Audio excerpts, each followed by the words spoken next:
and CEO, along with my husband and company visionary, Devin Klein. And together, with our amazing team, we are going to help you push past your limits.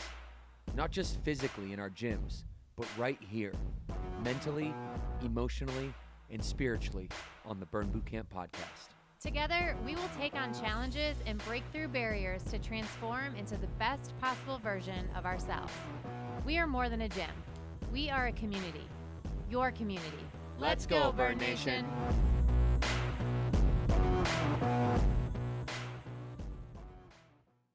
Hey, Burn Nation, and welcome back to the Burn Bootcamp podcast. It is DK, Devin Klein here, and I am back for a second time with Lisa. What's up, Lisa? Hey. This is Lisa Soss, everybody. She is from the Lake Norman location, and what we got an opportunity to do was do a podcast, a couple months ago, Lisa, wasn't it? Yep. And we really talked about your why and what you really wanted to get out of the focus meeting. And I wanted to just remind everybody of that. You can go back and you can listen to the first full podcast. We go really deep into just the work that most of us need to do. The work that I've done and will continue to do is to go back to your childhood and to kind of talk to that version of yourself. We call it healing, right? You go back and you talk to that version of yourself and you try to uncover and confront the problems or the experiences that had emotionally affected you in your past, and you get curious about those things, and we start to ask why. And when Lisa came in, her why was being the best version of herself, mentally, physically, emotionally, so she can be the best mother for to her children and live a peaceful life. Like, really, peace is in a lot of our 20-year vision. So why not now? Her vision of the future is being at peace with herself, career, relationships, and really, Lisa, you can talk to this as I'm just giving people a reminder. But you spend a lot of your life feeling not comfortable in your own skin and doubting yourself, and you want nothing more than to really break free from that kind of self-imposed judgment, and with the biggest desire to just be at peace and live an amazing life with your family, and having this self-imposed lack of freedom, it can kind of put you in this place where you're not outward asking for help and motivated to overcome some challenges. And so we sat down, vulnerable as you were in the first podcast, and we uncovered a lot of your background. And why don't you just give us a quick kind of where you're at with your big why as you came into the first one? Yeah. So, really still on the journey. Mhm.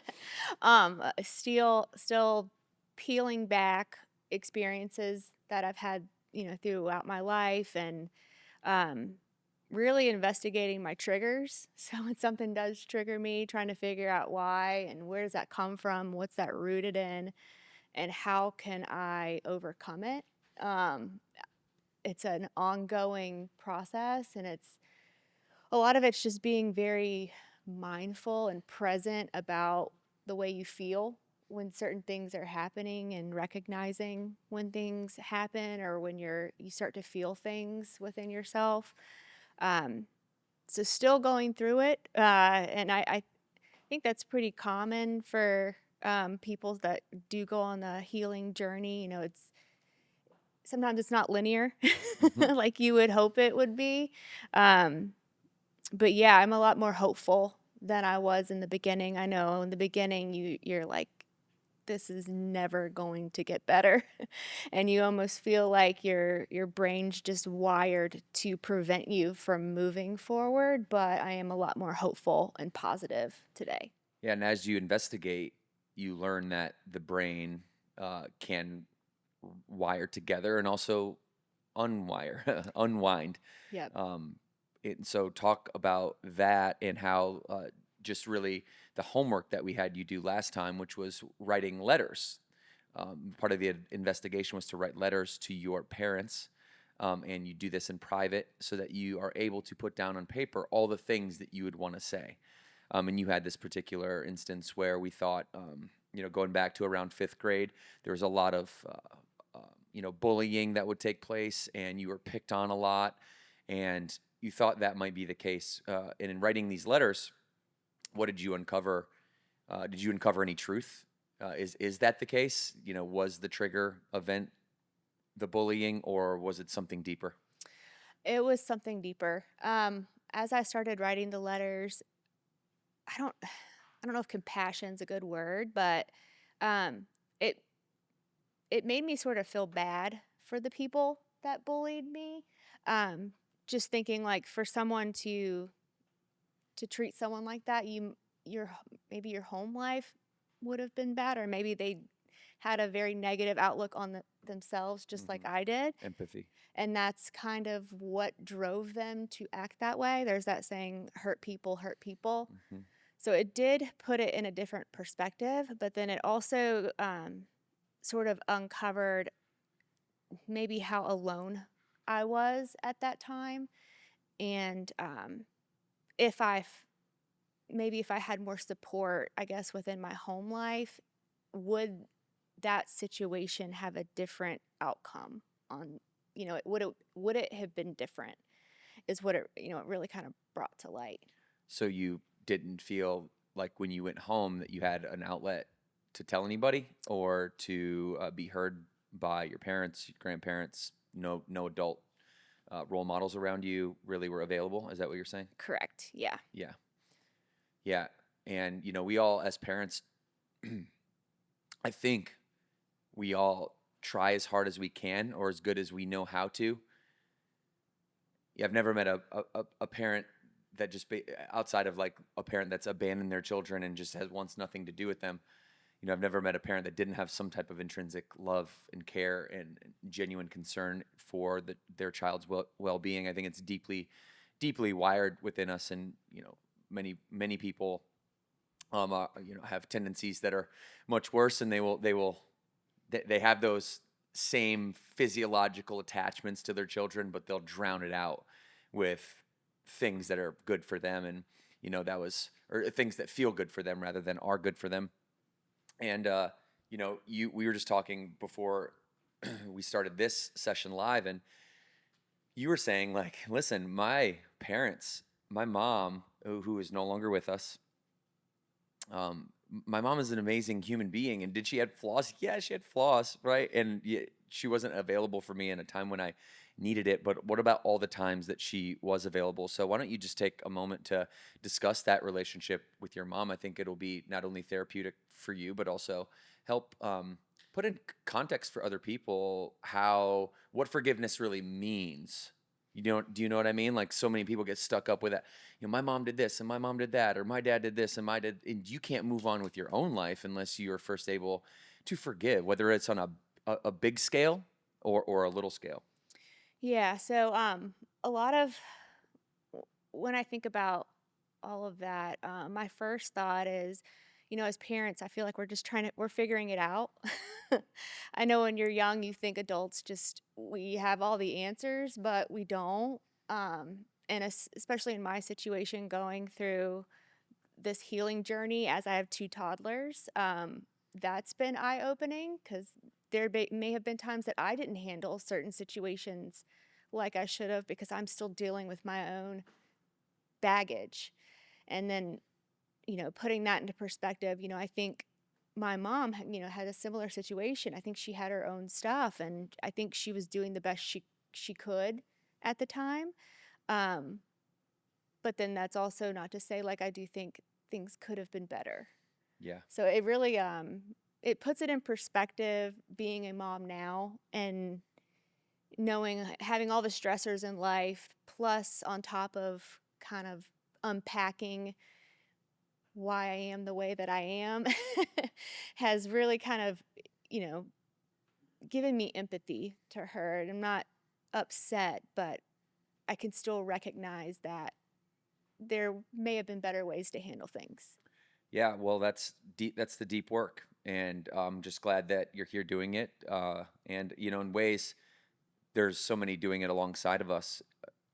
That's one thing that I've been vulnerable about to share with the audience in our burn community. And it's just important that life remains about relationships and feelings. It's like it's not a choice to have feelings.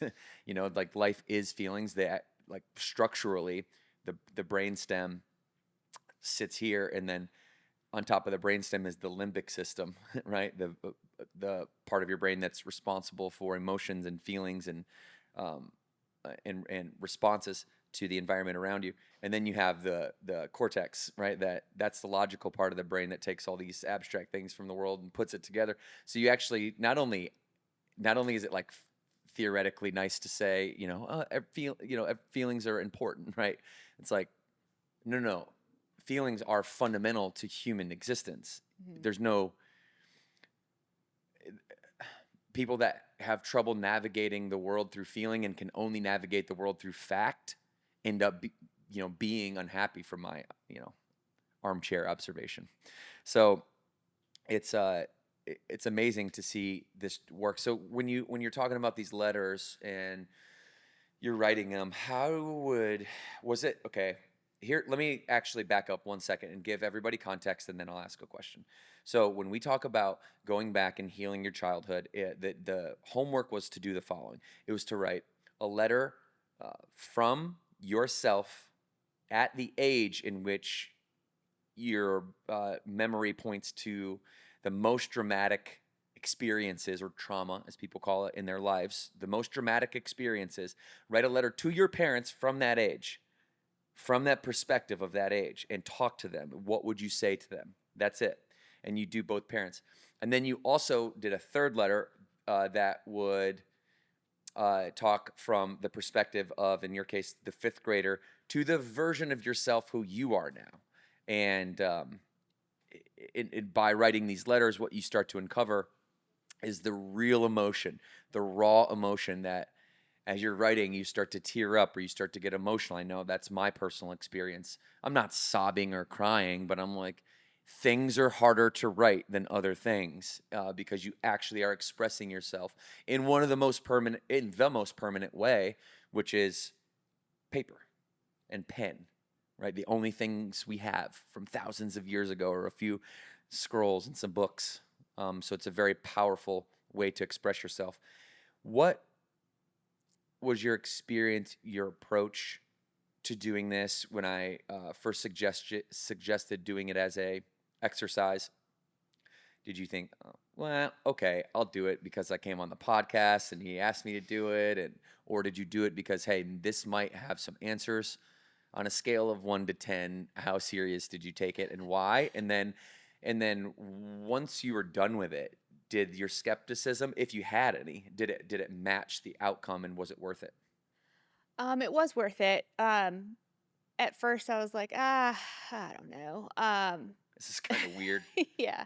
Yeah. And then the letters that I wrote to the bullies, I guess, my first feeling was, I don't owe, it was very defensive. Like, I don't owe you anything, but then unpacking that really put in perspective maybe what they were also going through and how they were choosing to handle that. And then that also uncovered um, just how lonely I guess I was at that time, which led down the path of the parents. So it was almost like opening Pandora's box into all these other things that needed to be unpacked. So you were potentially holding resentment in places where resentment didn't belong because you noticed that your defensive nature was down into the negative spectrum of emotion, and you notice that. That's called self-awareness, when you notice how you're feeling, and then you can size that up on the scale of consciousness, right, of enlightenment to shame, and every emotion in between, neutral being kind of indifferent in the middle. You notice that, you employed that self-awareness, you took defensiveness, which tends to be on the lower side of the spectrum, and you rerouted that energy to empathy, which is at the top of the spectrum or near the top. So that's what self-awareness is meant to do. That's what this exercise is meant to do, is to point something out to you in which you ask yourself, why am I feeling this way? Do I want to feel this way? And then how do I want to feel if I don't? And you did that exercise just without thinking about it, which is the power of writing a letter. That is really good work. And so you went down you opened Pandora's box, and you started going down rabbit holes. Hmm. And then you end up in a place where now you're able to talk about the relationship with yourself, like your self-talk. You're able to say, hey, mom, you're able to say, hey, I'm doing great, right? And you're able to have that conversation. And through that, did you have any reconciliation, any forgiveness, gratitude? Go back to that same kind of self-awareness exercise as you opened Pandora's box and you got deeper and deeper. What negative and positive energies did you notice? Yeah. So I think looking back at that time in my life and feeling like alone, like I didn't really have anyone to really talk to, put it in perspective now where, I'm a mom and I would never want my kids to feel that way. And that's not to say I think my parents didn't want me to feel that way. They just maybe weren't as aware um, to, the actions that they had.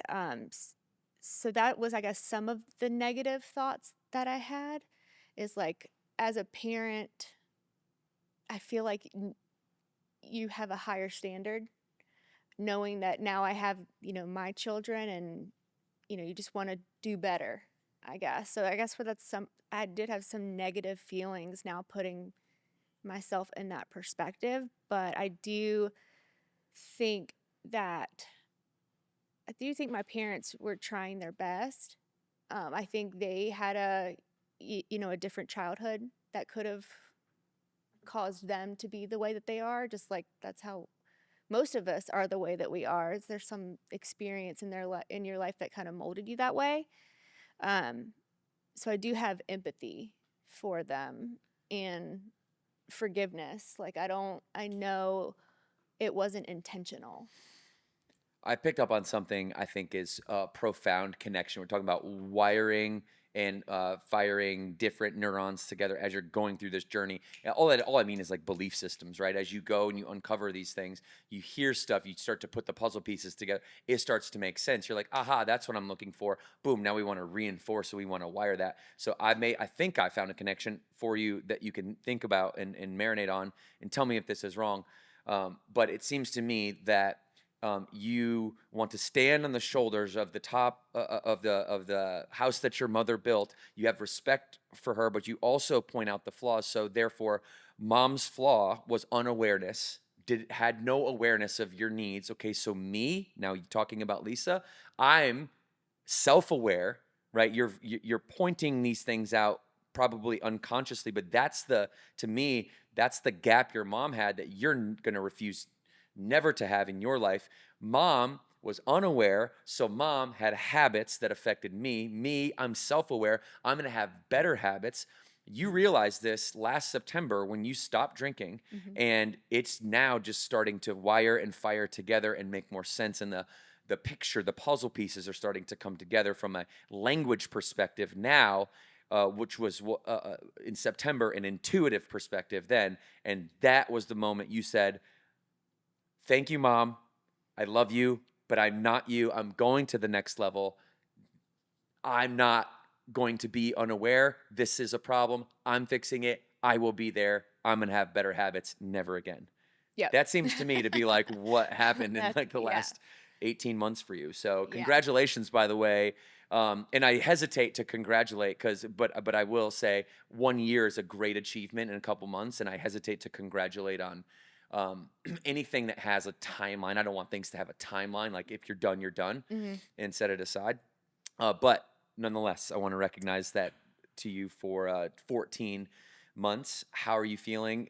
Is that picture first? Am I close? Have you thought about it that way? And do you realize that you're now developing the language to back up your intuition, or am I completely off?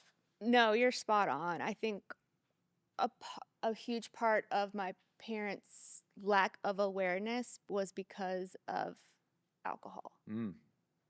Um, This is an aha moment, people. This is what happens when you go deep. You pinpoint where the suffering is occurring in your life so that you could actually do something about it. yep. And I think Is that hard to that's say, by the way? out loud. It is because I think in our society, alcohol is so normalized. Where if you hear someone stops drinking or they have a problem, you automatically think they're an alcoholic with the shakes and they don't work and what you would imagine when you go on intervention. Oh, you see the show Intervention, right? Hmm. And that's I think there's a lot more layers to alcohol problems than the extreme. I mean, even when I used to drink, even just having a couple of drinks, like you're not as aware as you would be when you're not. I mean, that's just a fact. Um, so it's hard for me to say just because I think just the way society puts alcohol on a pedestal and when I tell someone I don't drink and they don't know me, they don't know that I used to I used to be a drinker. I'm sure they're like, "Oh, god." You have that like what is that person went through? There's like this you already get this kind of thought in your head when you hear that. And I think it all goes to just how normalized it is. Yeah, the extreme of alcoholism is so extreme that moderation is the equivalent of killing all of your emotional intelligence and your social awareness to the world around you, which is why we talk a lot about on the podcast about like I'm never gonna say nobody like you shouldn't drink ever. It's bad. Demonize it. There's a time to have a celebration. There's a time, for some people, and for some people that are like me, they're either all in or all out. Like I have to take big long windows of breaks so that I can prove to myself that this isn't a problem, Mhm. right? And so I'm never gonna say never again for me, but I'm also gonna say moderation, like a little bit all the time, like that's the worst with alcohol because now what I'm doing is I'm just performing at like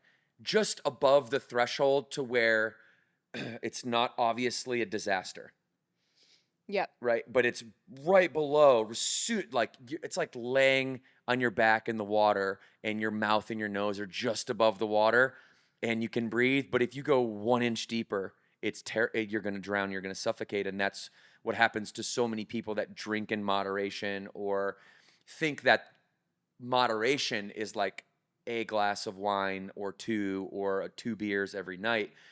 Alcoholism is not obvious in your life because you don't regret the decisions that you made last night consciously, but subconsciously.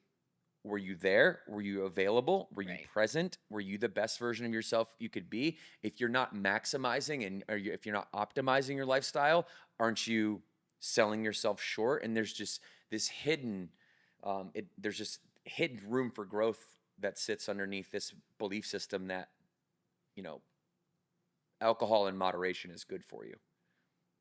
Do you know what I mean? Yeah, for sure. I know with me personally, the part that, because I would always, I would have thoughts, and I'm like, is this a problem for me? I'm not like I'm not physically addicted to alcohol. Like I don't have to drink, but I was a binge drinker. Mm-hmm. Like I didn't have. I tried for years to, be able to moderate and then, wonder why I couldn't. What's wrong with me? Why can't I? And it just, I finally realized was like, I can't. I'm just not going to do it at all. Yeah. And I haven't looked back. How's life been? It's been amazing. Um, I mean, I was just thinking the other day, it was Sunday on football season, and the old me probably would have, been a little tipsy watching football. But now I'm going out, going on walks with my kids, and I'm doing all the things that, I should be doing that are, making me happy and not having that be a constraint on me anymore. Yeah, you're freeing up energy in your life to be available for your kids, and Right. that's what you wanted, Yeah. right? And so it's so cool to just see that and make those connections. When you let's dive into your 14 months of sobriety. Uh, when you up was it a moment in time in which you were like, hey, I'm done, and it was a day? Did you anticipate stopping? How did you start stopping? Yeah, it's a great question. When I stopped, it was just going to be a break.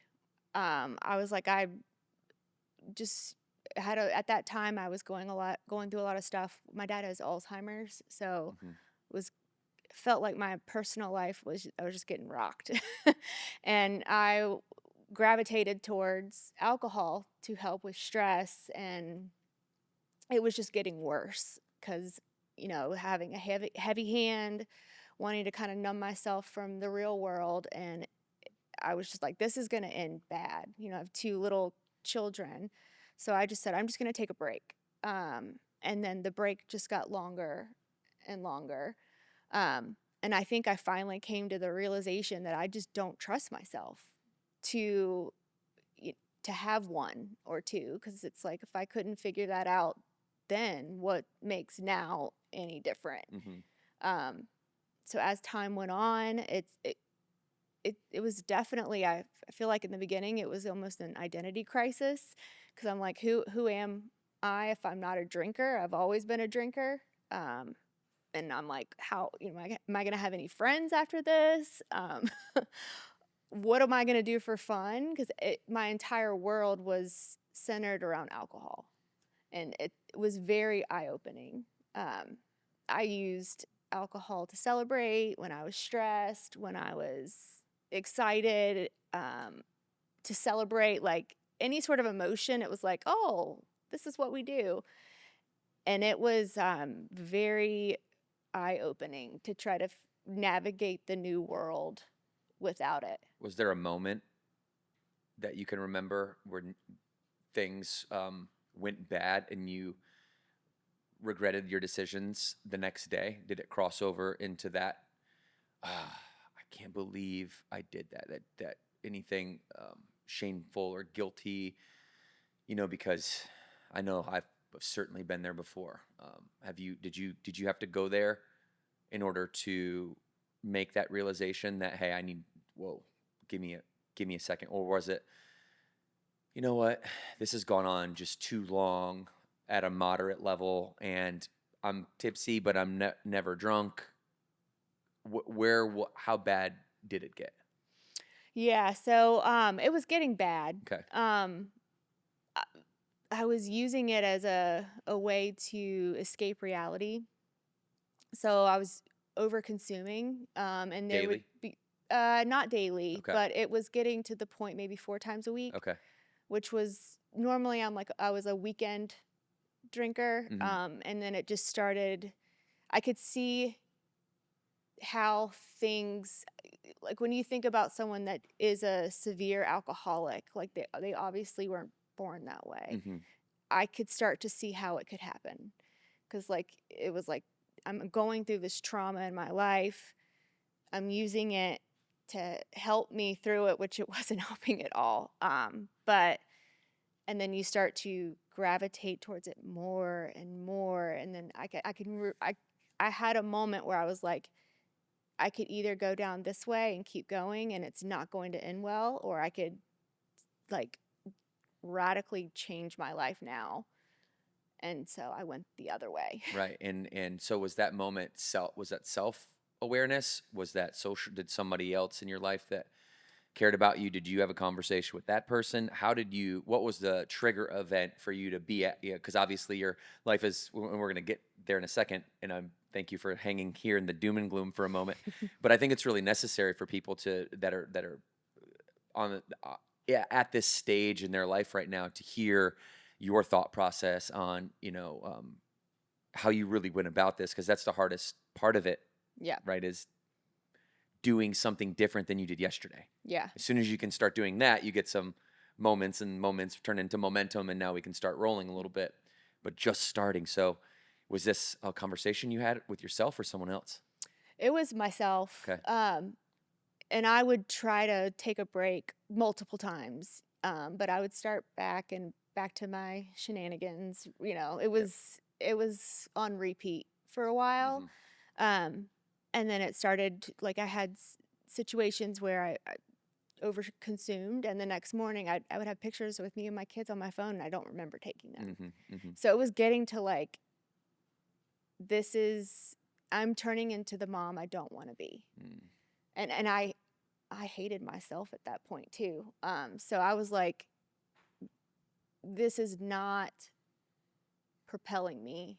It was almost like weighing the pros and the cons, and it just started to become very, very clear that this was the only option, was to stop. And then you use that projection of where you could be if you kept going, right? You said, okay, I see you, Lisa, gradually consuming more, right, to handle more emotions, positive and negative, right? So now I start to see it going from when I'm sad or when I'm feeling like I need some emotional support to like, hey, let's celebrate, and like, and everything in between. So you start to see it get more and more and more and more. And then you're like, okay, well, if I project this out 10 years from today, that's full-blown alcoholism. Yep. I'm not going there. That was a pain. That was a moment where you used the anticipation of the future and the pain that would come from that to make a decision in the moment. Does that sound right? Yep. Yeah. I was like, I can, my frequency, it's starting to become something I want daily. I've started to think about it earlier on in the day. And I was very aware that this is how it happens. This is how it starts for people. And I didn't really see any other option other than stop. So you stop, and this was in September of last year. How long does it take, or did it take you, before you really started feeling better? I'll just give a little context of my own story. 90 days last year, I didn't start feeling better after 90 days. And then New Year's came around, and I said I was going to do 90 days, and I did 90 days. And it was easy for me to do because I've done that many consecutive years before, sometimes different time frames. But I didn't feel different. And so my next step is like 6 months. Like, let's see what it really feels like to be. Is that your experience? Does it take that long? Is it a 2-week thing? Like, are you feeling better within a week? I know that I was very confused at 90 days as why I only felt like maybe incrementally better. Yeah. So for me, it was around 4 months, where my sleep was getting amazing. I stopped thinking about it as much. I know in the beginning, it's like this, on Friday, I'd get off work and I'm like, all right, you get that antsy sort of feeling. And it was almost like a mental addiction, because it was such a part of what I did that, it, it had to change my routine. And then, as time goes on, you stop thinking about it, and it's almost that freedom starts to happen. And that's about 4 months, you said? Yeah, for me. Was Yeah. it a moment that you realized, hey, I wake up today and like, holy moly, I feel amazing today. This is what it's supposed to feel like. Or did you just kind of start to gradually get there? It was gradual. Okay. I would say. Yeah. Okay. And then as you go into a year, do you look at a year and are you like, okay, I've got control of this now. I know that I'm not an alcoholic. I've proven to myself that I can stop whenever I want to.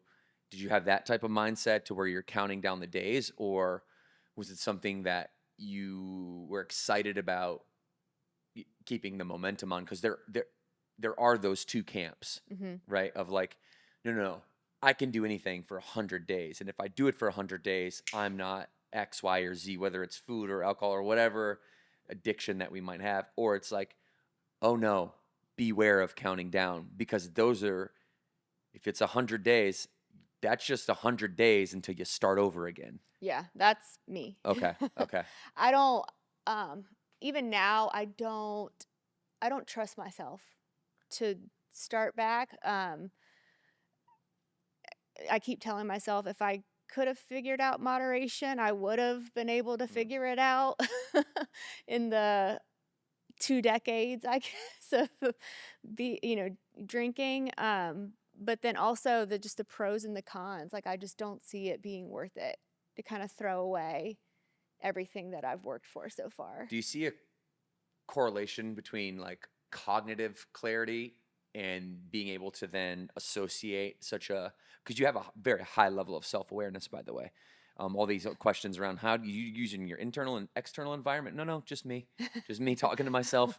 Just me recognizing my defensiveness when I'm writing letters. Just me recognizing, all these emotions, and you're able to put them on the hierarchy, and you're able to make intuitive decisions that really show me that you have a high level of self-awareness.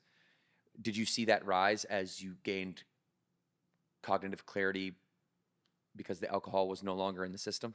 Yes. Yeah, I think that, and then also just the work that I've been putting into, you know, figuring out my triggers and, getting my confidence back up. I think all of that collectively has led me to be more aware of, my thoughts. Mm-hmm. So I've been around alcoholics my entire life, full-blown alcoholics, right? I love my people to death, but that was my family. That's what we did. That's what we always had done. Very violent things, very what you'd like condemning behaviors were very normalized from a range of things. And so, when you're around that all the time, it starts to become normalized. And so the fear for a lot of people to stop drinking because they know they want to is their high level of empathy and awareness socially of other people. And you mentioned this, what am I going to do now that I have to change my routine because it's not centered around the substance anymore? Am I going to lose friends? Am I going to suffer socially?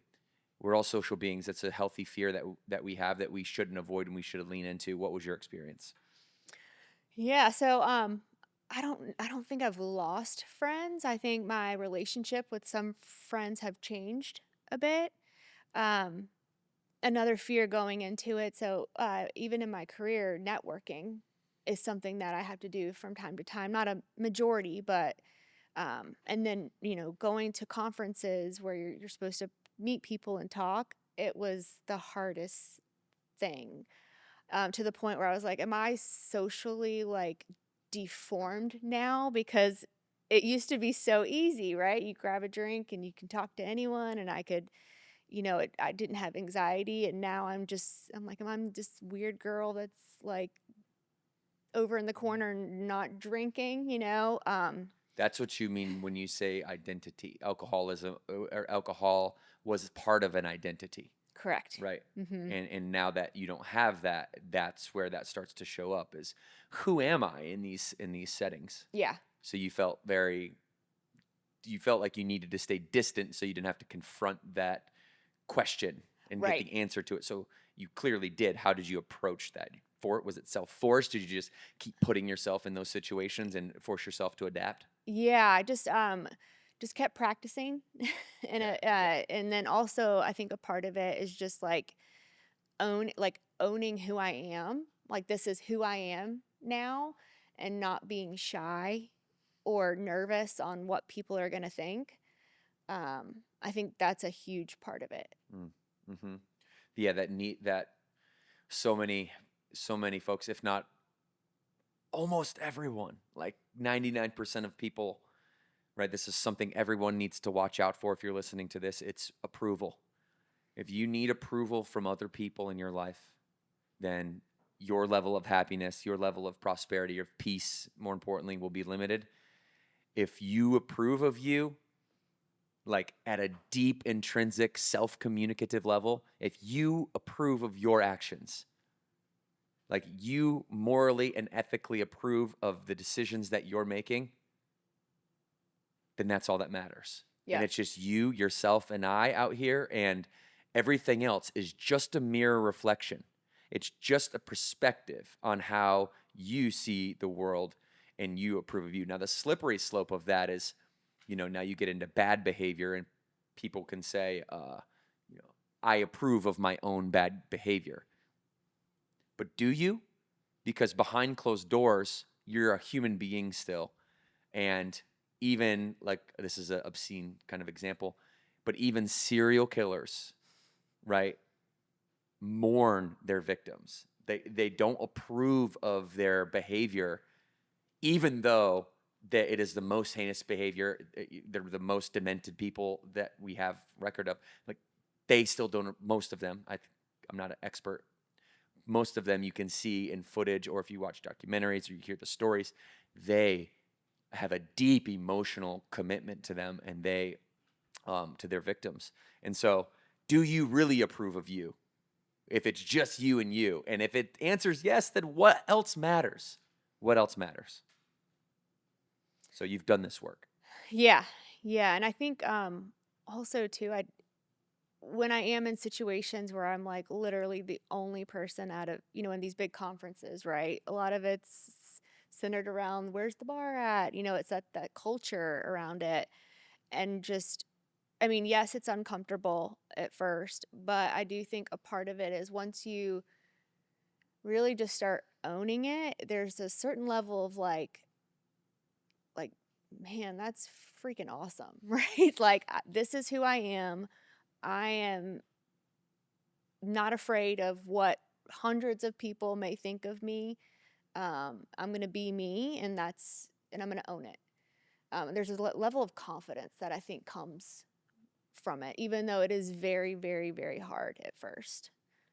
Yeah, because you have to create that new belief system, Mm-hmm. and then give yourself evidence that the new belief system is not just some imaginative thing, but it's actually reinforced by the responses in the environment around you. And so I'm imagining that the first couple times you're going to these work conferences, you're in there just like, give me a drink and I could really like get in here. Like, I'm just going to kind of put myself in these conversations. You're probably thinking about, what questions do I ask these people? How do I be interesting? And all of that as you're sitting there, or what we might call like, you know, being uncomfortable or feeling awkward in the moment. That's just your brain learning how to now adapt to this new stimulus that you've given it. And you did it a few times, and you walked through the fire. Yep, didn't die. Didn't So die. still here. You're good.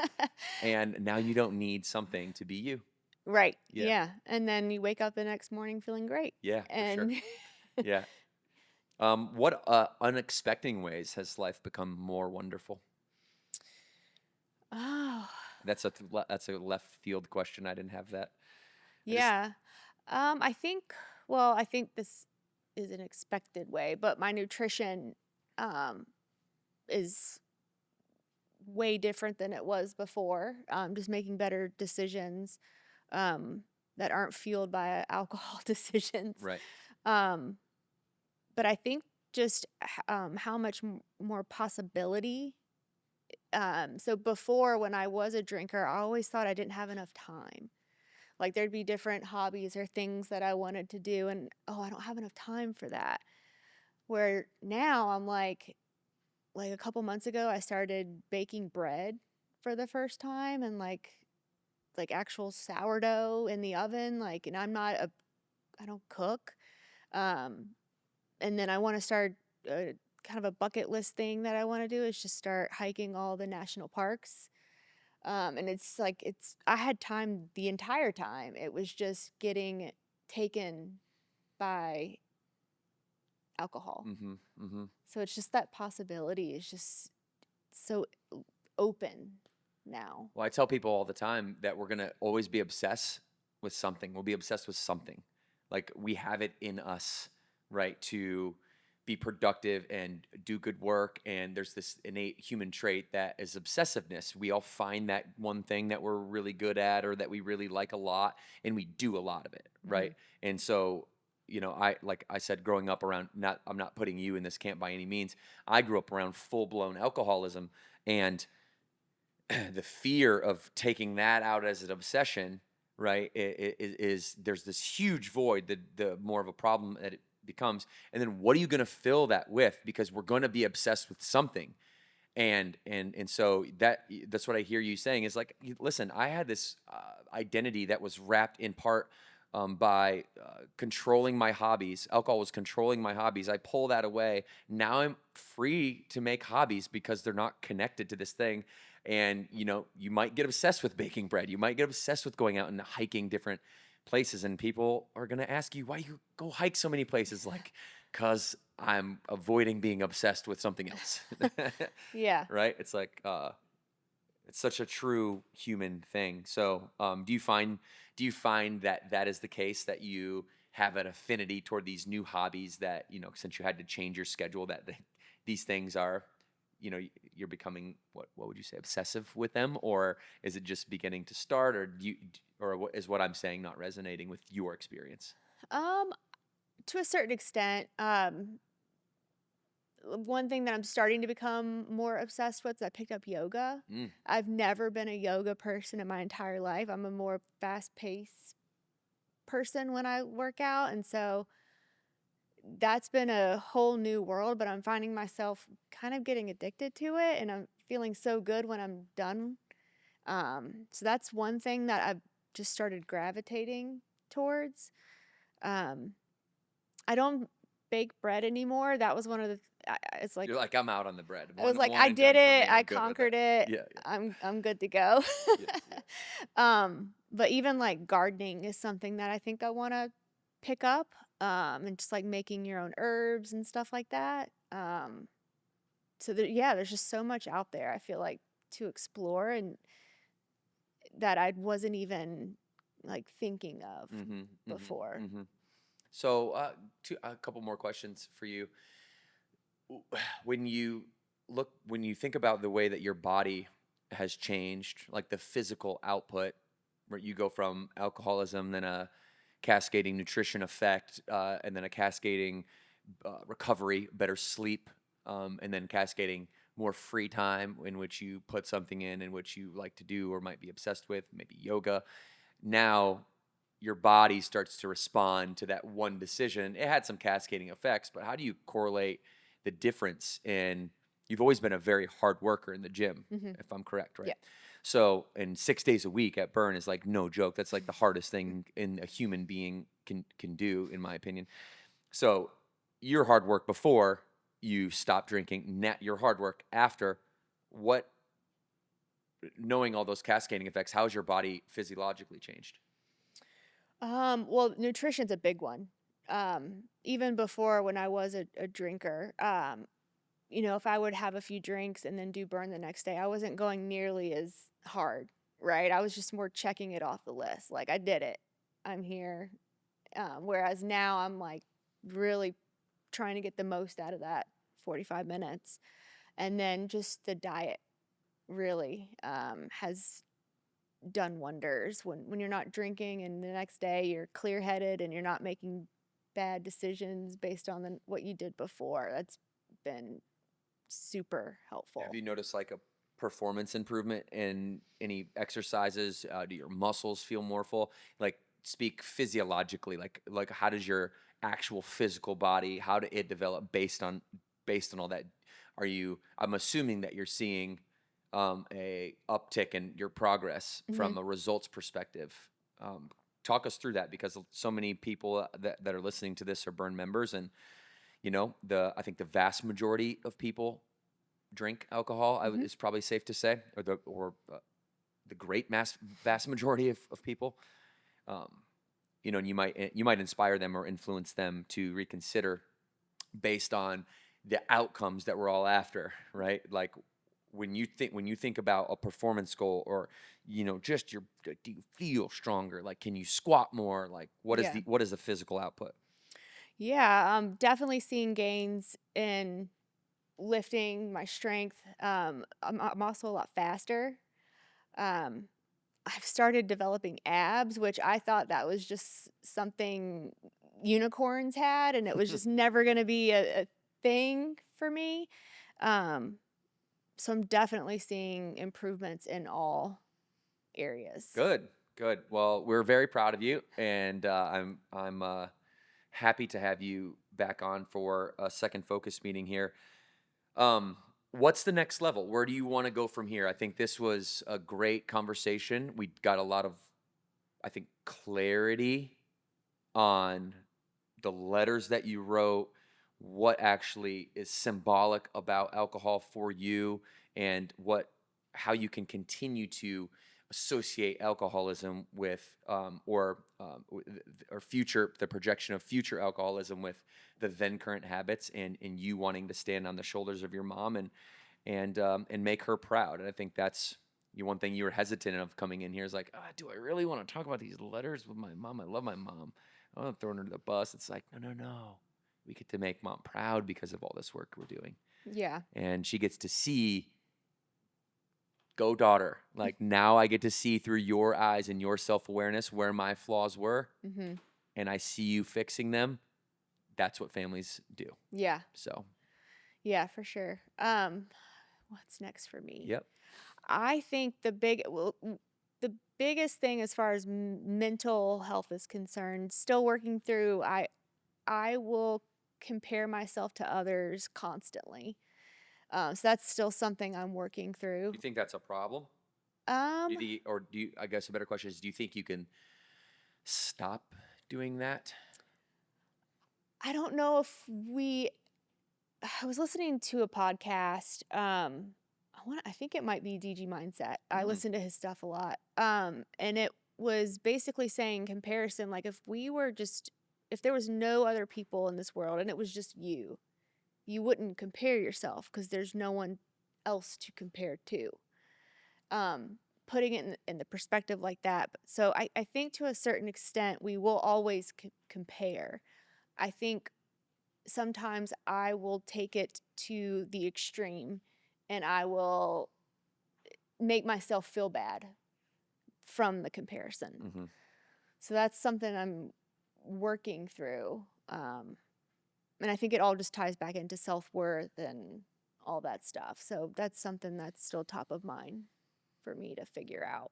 DG and I were talking the other day, and he was just giving me some advice on kind of how to set up mentally for next year. Mm-hmm. And we talked about having a theme. So whatever that one thing it is on your mind that's like on the edge of your ability to language what it is, right? Because you just saw all the things we've talked about. You now have the language, right? You've been doing the work.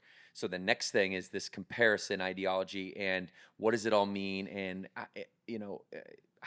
what's my perspective of comparison? Okay, so this is a uncharted territory for you, this whole comparison and the feelings that are then cascading and associated with it. So how do we then, I asked DG about this on a different emotion that I was feeling. I said, how do I then go about attacking the next year?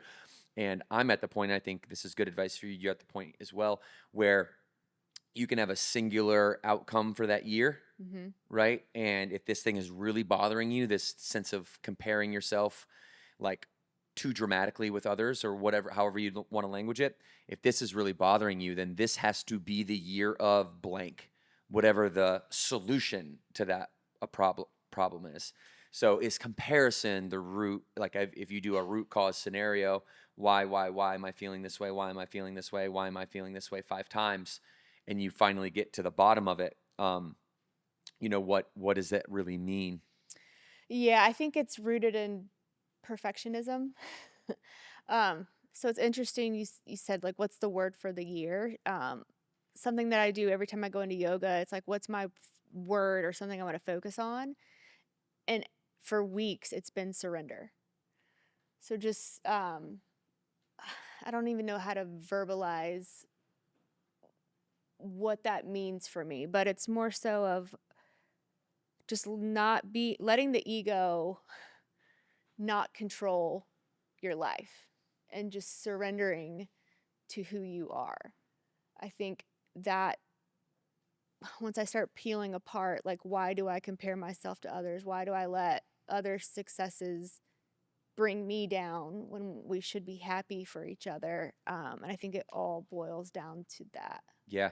And I think this is actually like a perfect place to stop, because I can see you formulating the language around, you're trying to find what does that actually mean to me. You're trying to connect it. You're trying to fire those neurons like we talked about. And I think you're so self-aware. I want to let you go do that, right? I want to go let you do that and actually do the work for an extended period of time, and really figure out what it means for you to surrender, to let go, to stop being worried or frustrated with things that haven't come into fruition yet, or whatever it means to you. Mm-hmm. So we can definitely have another conversation about this. Keep doing the work, and keep listening to DG, because he's, I think, right, perfect. He can articulate help you find the language probably better than anybody else that I know or on the planet that can. And between me and my prodding, poking questions at you all the time, and him helping you explore the answers, I think you're going to keep peeling back the onions even faster. And it's just cool to watch you from a mental perspective, from an emotion. This is more emotional than it is mental. Emotion is the foundation. All the things we're talking about are emotion. That's the foundation of it. And then the belief system on top of the feeling is the mental, right? It's the mental resilience and the strength, or how I am when this happens to me.